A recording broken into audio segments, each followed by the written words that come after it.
Hey everybody, welcome back to the workshop. I'm going to do a little bit of flea market finds. This is actually the vintage electronic portion of a pick I did in Worcester.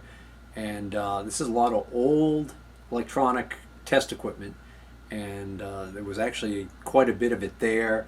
There were a lot of old oscilloscopes there that I passed on because I've got now I've got two scopes. And anyways, I ended up snagging a few things that I thought maybe would be of interest, and these are things I got really dirt cheap. I ended up actually bartering for some machinist tools, and ended up trading some extra tools that I had and getting this equipment in return as part of the deal. So I'm not into this for a lot of money. So if it ends up being stuff that's not working or just needs, it's going to be an issue, then I'll probably just end up dumping it for parts. But with a little luck, maybe some of this stuff will work. So let's take a look on, start putting some stuff up on the bench and plugging it in and seeing if we can let out the little smoke fairies. Alright, so the first item is this right here, which is a function generator. This is a Model 411 by a company called Systron Donner. Systron Donner. Yep, Systron Donner. Data Pulse. I know what a function generator is, but I've never heard of this brand name. Just to give you an idea of how long this stuff must have been kicking around. Look at the dirt on the top of this thing. So, unlike a lot of the equipment that I bought, this has an integral power cord. The power cord is actually wired right to the unit. A lot of the other stuff that I bought ended up having just the standard like D-type plug in the back, like a lot of computers use. So those, I figured, since the cords weren't handy on most of this equipment, there were no test leads to be found. So I ended up just taking what I could get. So this actually, interestingly enough, somebody wrote on here, Lark Spinner. I can't quite make out what was on there that was crossed out. But anyways, so I get a little bit better of an angle here. So what we've got is we've got a frequency generator, sweep generator. And what this will do is this will be able to create a waveform at different frequencies and also different types of waveforms. You can do a regular sine wave or sinusoidal waveform, which is the most typical type of waveform that you find. But you can also do square wave, and you can do a sawtooth waveform. Apparently it has, trying to figure out what the frequency range of this would be. Well, it says right over here, this would be times 1 megahertz. Okay, so this appears to be, on the dial here, it goes up to 2. So I'm going to make the assumption that this will go up to 2 megahertz. And then there's the sweep rate and the amplitude offset. So I'm not really familiar, I've never really used function generators. When I was in school for electronics, I used regular RF frequency generators and audio frequency generators. But anyways, it might be an interesting piece of equipment. I have no idea if it works or not. So let's just see whether or not it lights up or does anything. Alright, so power's on. So I figure what we can do is I could probably scare up some test clips, BNC. These are BNC type connectors, BNC to mini test clips, and then maybe just hook it up to a scope and see what this thing is, if this thing's putting anything out. Well, we'll do that a little later on. Let's move on to the next piece of equipment. Well, the next piece of equipment up is something I can definitely understand better. This is a CSI/SPECO, SPECO audio generator, 20 hertz to 2 megahertz. So this is kind of interesting because the audio frequency range is 20 to 20,000 hertz, whereas this one, 20,000 hertz is 20 kilohertz. And this goes up to 2 megahertz. So if you really want to check the high frequency response of an audio amplifier, I guess you could do that. So this has got on the back, again, the prerequisite dirt all over it. On the back, it has just a standard D-type plug outlet. So one of these common cords here, like I happen to have for a PC, would suffice. And we'll just plug that in. And again, power's on, but we're going to need something else to determine whether or not this actually has any output. But since this is an audio amplifier, audio generator, we might even be able to drive a very small speaker with it. All right, so I've got a fairly large speaker here. I don't even know whether or not this is going to have enough drive to drive a speaker this size. Well, let's see.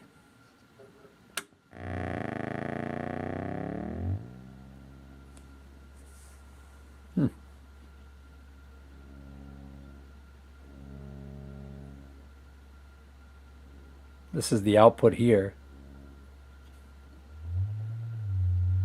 Oh, I see. I had the frequency way too low. If I turn the attenuation up too high, it actually starts to distort. It sounds like it's clipping. This is probably meant to drive a high impedance load, and this is a low impedance.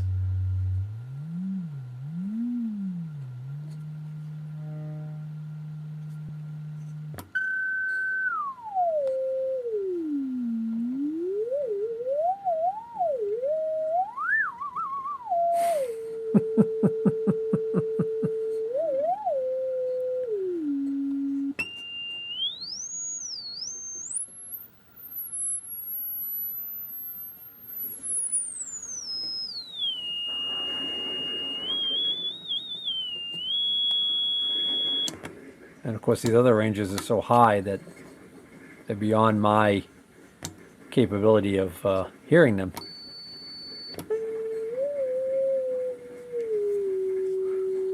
So when I was a kid, I used to play with the audio oscillator and do my own R2-D2 impressions.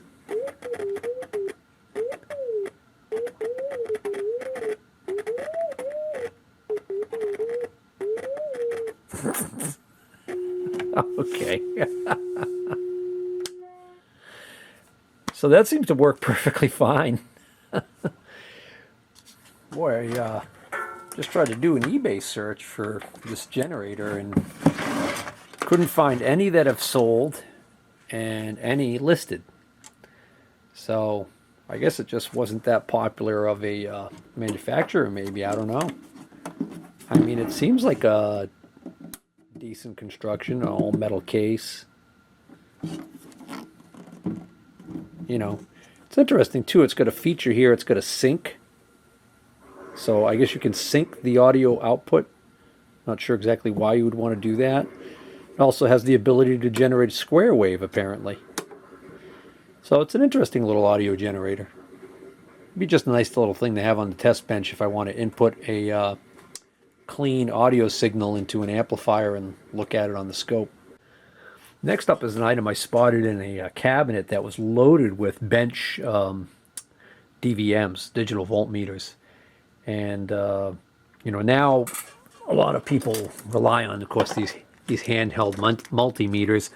And this is a really cheap one here, but you can buy, I have better quality ones like my Flukes. And there are just better quality ones out there. But before those days of having that kind of convenience, what you tended to use was you used a bench DVM. And some of them were pretty pricey and capable of high accuracy.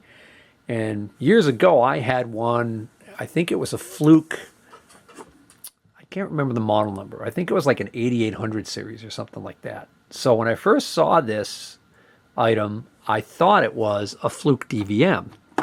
And it was in a cabinet with a bunch of old DVMs. Then I looked more closely and realized, oh, no, this is actually a Fluke frequency counter.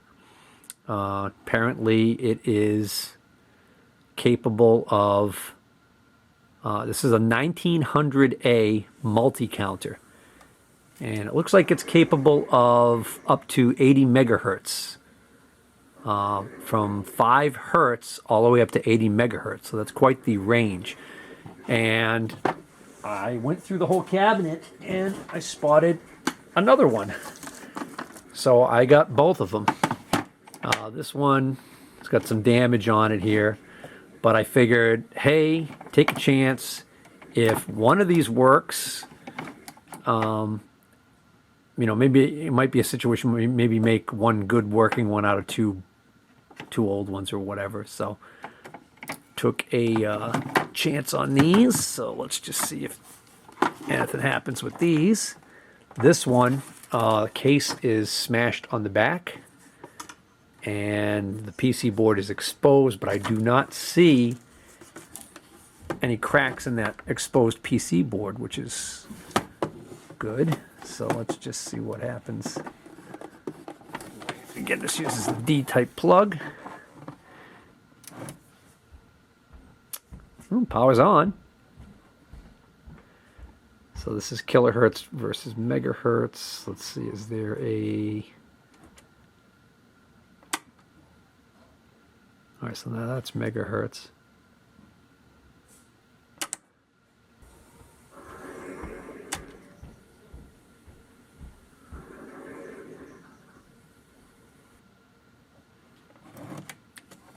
I don't know if that's acting unusual, or let's see what this one does. This one, this case isn't broken on this one, so I can see right off the bat we could switch the cases.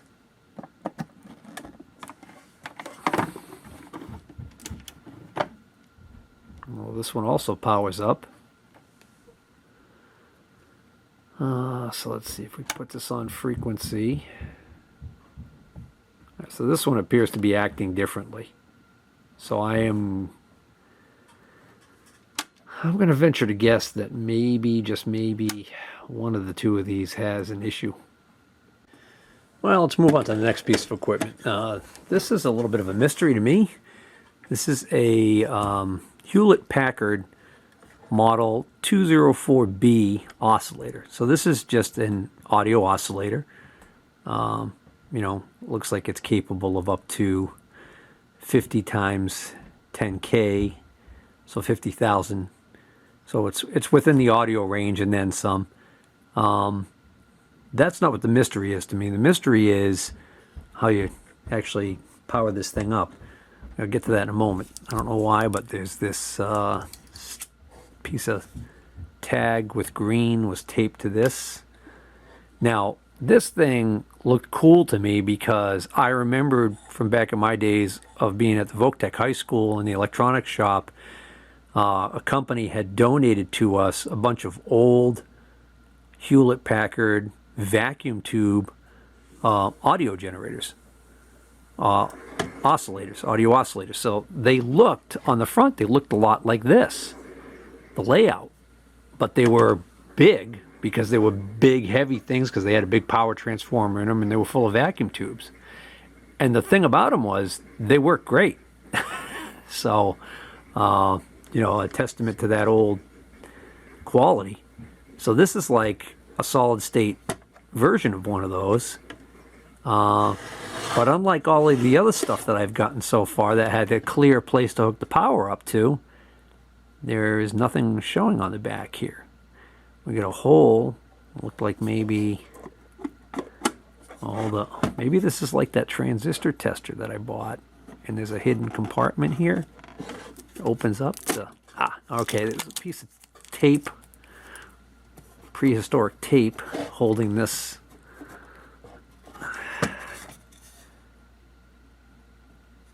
All right, that just comes off. What the heck? Well, I'll tell you what, there is an Axial lead capacitor right here that is just covered with a waxy film. I would say that does not bode well. This is really, wish I could show you better. This mechanism is cool. Well, we've got this shaft for the frequency control. Comes through and it goes to this strange shaped, almost like not quite a half moon. It's actually more of a, okay, if I had to describe it, you know the yin and the yang symbol? It's like half of that. And then and then down below there's, I don't know if that's a large potentiometer or what that is, that device, but that device is turned by another of those yin and yang shaped pieces. So there's a synergy between these, and then there's almost like a rubber wheel, almost like a rubber band or something around this that must be, I can't tell whether or not that actually wraps around that or how that works. So this is the patented yin-yang control. I don't know if you guys can see it better now, maybe. Or a couple of apostrophes or you know, punctuation marks. All right, so back to the matter at hand. How do we power this pig up? Well, looks to me like what we've got is we've got a battery-operated doohickey here. Looks like we loosen up these wing nuts. That allows these to come up so that the cells could be installed in this thing. So what the heck did this thing use for batteries? Well, luckily it's HP, so I should be able to find the answer online. Well, what's this say? The Bunker Ramo Corporation. That must be the company that was using it in their lab. I guess they needed a portable one. All right, so I poked around online and found out that, yeah, this was battery-operated unit, and apparently it requires a DC positive and a DC negative supply. So I guess two of these batteries were responsible for doing like a 12-volt DC, and two did a negative 12-volt or something along those lines. So there's a few people online discussing how they were able to modify it using Zener diodes and create an ability to run it off of an external supply. The interesting thing is, to me, is that I found two of these on eBay that had sold in the past, and in the pictures in both of those, they were Model 204Bs, same model number as this, but in this location right here, there was a socket for a cord to plug into to power it off of AC. So apparently there was a version of this that had a built-in power supply. This is problematic. These capacitors looking the way they do, I'm sure that they should be replaced. I just don't think I want to get really into this thing. I don't know how much it would be worth for a parts machine online, but I might be better off just dumping it exactly, just completely as is. Because I've got, you know, as far as audio generators go, well, I just showed you I have that other one, so that seems to work perfectly fine. I really don't need this thing. Well, we'll see. Next piece of audio gear that I came across was this fairly large looking Heath kit frequency counter. And Heath Kit is a company that back in the day, they made test equipment that you could buy fully assembled, but they also made kits so you could build your own test equipment. So it gave you the ability to learn as you were going along. You could learn about the circuits involved while you were actually building a piece of equipment that when you finished would hopefully be useful to you. This particular frequency counter looks like it might be able to actually go pretty high, because I'm noticing right here, this input right here says 1 gigahertz. So that's got some range to it. So I grabbed this, just like with everything else, didn't think much about, oh well, don't worry about the cord. And then I got it back here, and I took a closer look and realized, oops, oh look, it's round pins. So this is a very unique shape power cord. I have seen these in the past, but I don't have any. So I reached out to the gentleman that I had done the deal with, and I asked him if I could come back and if we could take another look around. And I went back out there and we found a box with a bunch of cables in it. I started rooting around through the cables, and then I found this monstrosity. You see what this is? This is a cable that's got the pins in the correct configuration, round pins, but apparently it wasn't the exact correct cable, and somebody just shaved off and reshaped this thing, and this is the only cord in the whole box that was like this. And I just took one look at it and said to myself, I betcha that is somebody's solution to not having the correct cable for this thing. So let's see if I'm right.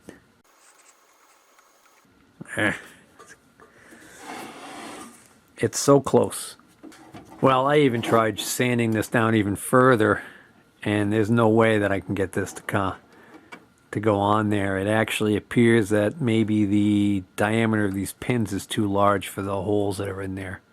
So maybe somebody modified this with the intention of trying to make it work on here and then gave up. Either that, or this is for some other piece of equipment that I didn't take. But it clearly wasn't the original one for whatever it was, because it was already modified when I got it. So I'm not going to lose too much sleep over it. But I don't know whether or not I'm going to be able to find a cord to even see if this works at all. Hey guys, I found out online that these replacement special cords that they used on these Heath kits is readily available as an aftermarket cheap import. And cheap being a relative term, this is the cheapest one I could find on eBay, and they are asking $22.69 for this cord, plus another $6.98 shipping. So I'm going to be into this for over $29 just for the cord, and I don't even know if this thing works at all. So I think what I'm going to do is I'm going to set up my wiring here. I took the cover off of this thing. I guess I should give you a quick look inside first, just out of morbid curiosity. So this is what it looks like on the inside. We've got a lot of dual inline package IC chips. Looks like almost every single IC chip that I see in this thing is plug-in. So that was probably to help with the whole idea of it being a kit and make it a lot easier on the person building it. Also for the purpose of being able to replace them and diagnose problems. The transistors up in the back here on the heatsink, this one right in the middle here, there's evidence of some really poor solder work around it. There's little balls of solder and garbage around that connection right there. That indicates to me that that has been soldered in by someone who was not factory. So either this was repaired at some point after it left the factory, or this was in fact a kit that somebody put together. Because, again, like I said, Heath kit made these two ways. You could either order it pre-assembled and all aligned and everything ready to go, or you could order it as a kit. So what I did was I tacked on, using an alligator clip to this fuse, which is where the line 1 connection from that weird socket on the back goes. And then the neutral, the other pin goes up here to this switch. Is a dual voltage switch, so this could be set on either 120 or 220. All right, so let's power it up.